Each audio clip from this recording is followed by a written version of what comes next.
Dum dum dum bum bum, dum dum bum bum, bum bum. Enough of that fucking shit. I'll leave that to VenomfangX.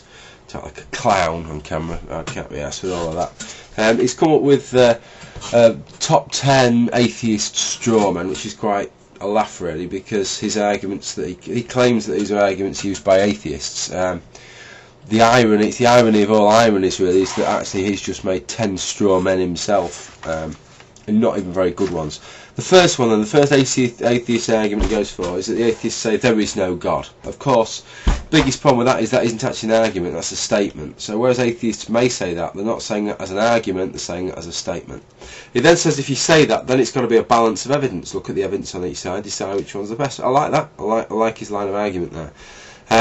But then he starts saying, well, atheists are a very weak case because it's very difficult to argue a negative. Therefore, his case is the stronger because he can provide some arguments, but you can't provide any argument against negative. So let me ask you, VenomfangX, you presumably believe in Cyclops, Minotaurs, headless horsemen, fairies, unicorns, goblins, all the creatures on Lord of the Rings, because you can't provide any evidence that they don't exist somewhere in the universe. As you said yourself, unless we know everything there is to know about everything, there could exist some realm somewhere. So you must believe in all those things to be consistent. You're not consistent, and I assume you don't believe in those things. Those are two separate points, by the way, but very relevant in this example. His second one, he then says about can an all-powerful God create a rock that cannot be moved? This is sometimes an argument that atheists use, but really it's a semantic argument, and it's a good semantic argument as much as Christians get very hung up on these definitions that they pluck out of thin air for the characteristics of God, and then tend to stick to them like glue, which they really shouldn't do because it doesn't always do them a lot of good. And so you have this kind of thing of, it's sort of omnipotence argument. Can he create something that's so powerful, so unmovable that he can't move it? I'm not really interested in that argument. What I was interested in was his claim about, it's very similar. His analogy was an invisible man. Can an invisible man be seen? And he says, if an invisible man can be seen, then he's not invisible. Okay, but what about if an invisible man can't be seen? The invisible man question isn't an irrelevant question, is it? You could have an invisible man that can't be seen, so there is an answer to that question. Can an invisible man be seen? No, a fucking invisible man can't be seen. He's invisible. So there's no paradox there, there's no contradiction in his example. The third one, I've not gone through all 10 because I don't expect to have time. The third one, who created God? Okay, now he asserts two things, he posits two things as facts, irrefutable facts. Either something came from nothing or something always existed. We don't know that those are the only two states.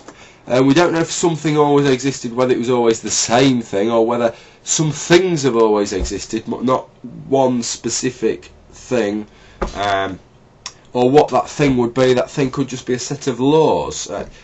The God he worships is not a set of laws, I hasten to add.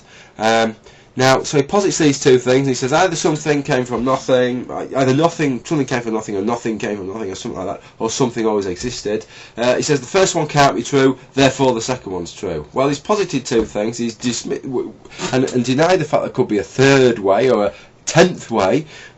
He said one of them isn't true without asserting why it isn't true. Quantum mechanics would state that it would suggest from experimentation that he's wrong. So that's a shit point, number 3. Number 4, there are so many religions, therefore none of them are correct. I've never ever heard an atheist make this assertion. What I have heard atheists say is that there are very many religions and only one of them can be correct. That's a very, very different point. So then you've got to be able to differentiate your religion from the others. And a lot of the points you make, VenomfangX, scan just as well for every other religion. In fact, in some cases, scan a lot better for other religions than they do for your very narrow religion. So another strawman argument you made there because you've misrepresented atheists. Missing a couple now. Jesus was just a good man and not God. Well, this is a good one, because he talks about Jesus claiming to be the Son of God. If you do a Wikipedia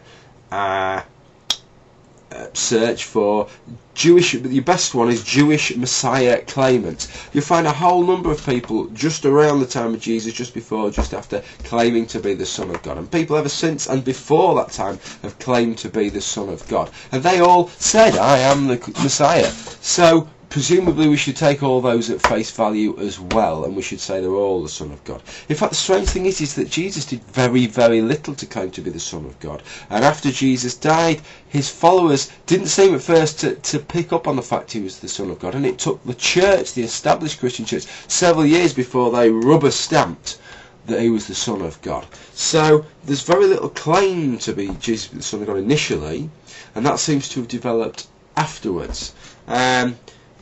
Now, then he asserts that if he claimed to be the Son of God, which is, I say, very scant, he certainly never came out and said it. He said we were all sons of God. He said a lot of things that you can read many ways that are very ambiguous. But that's presumably not what he means. He likes to take things VenomfangX very literally when he suits him, and when it doesn't suit him, he just likes to disregard it and push it under the carpet. The last one he talks about then is, the last one I'm going to talk about is, why is there evil?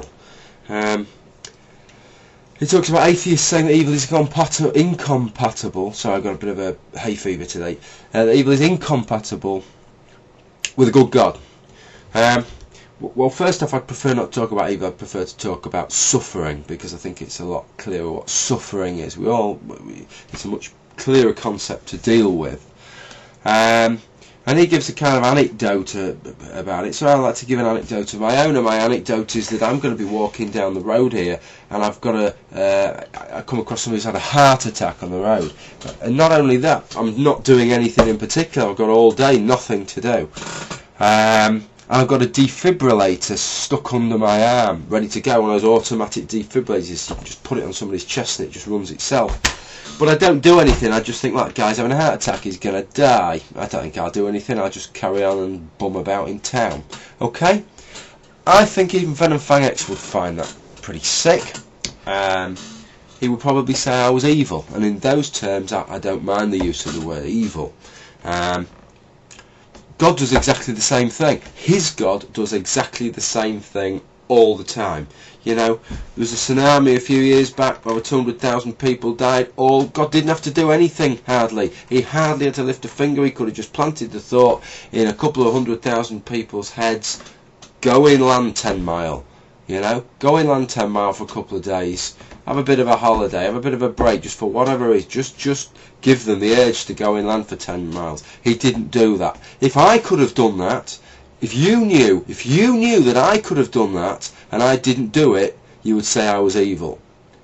So, unless we're going to give God totally different definitions for all these words, you can't get away from it. If you're going to talk about God being good or compassionate and all these things, if you're going to use totally different definitions to what you use for every other aspect of life, then just don't even bother saying it, because it doesn't mean anything. But if you're going to use definitions that mean something, definitions that everybody in the world understands, then God is evil by these definitions for his acts of omission as much as for anything else. Now, what he says is, just let's go. I just want to go back to his definition of evil. And what he says is that in order for an atheist to say evil exists, good must exist in external moral code. Finish my bit of paper, I can chuck that in the bin, which is the best place to chuck his arguments. That assumes that the kind of typical Christian idea of evil, which is that you can actually, that it's an actual, it's not just a property of something, like we might say, oh, it's a pleasant day outside. You know, that doesn't assume that pleasant exists. Pleasant is just a descriptor. Okay? The day outside isn't imbued with pleasant. You can't have a quantity of pleasant, you know. It's just a descriptive term. And evil and good, for me, when I use those terms, are a descriptive term. If I say something's evil, I don't mean it's been cursed by the devil, that it's been enchanted with this property of evil. It's a descriptive word. So, to say that for good and evil to exist, well, you know, For pleasant to exist, there must be something. For, you know, where does it go on? For fruity tasting to exist, for so, you know, where does it go on? You wouldn't mention the point he makes for anything other than good and evil, and that is because of this theological idea that good and evil are, they're not such amorphous concepts, that they're actually something solid, something totally definite that you can pin, that you could crystallise, you know, that you could form into a tablet that somebody could take. Most atheists don't view good and evil in those terms, and when they talk about good and evil, they're not talking about it in those terms. So, to formulate the point that you've made there, VenomfangX, is to misunderstand what other people are talking about when they're talking about good and evil. That's about, I think, all I can probably fit in. I haven't been telling you, that's probably about all I can fit in, so I'll leave it there.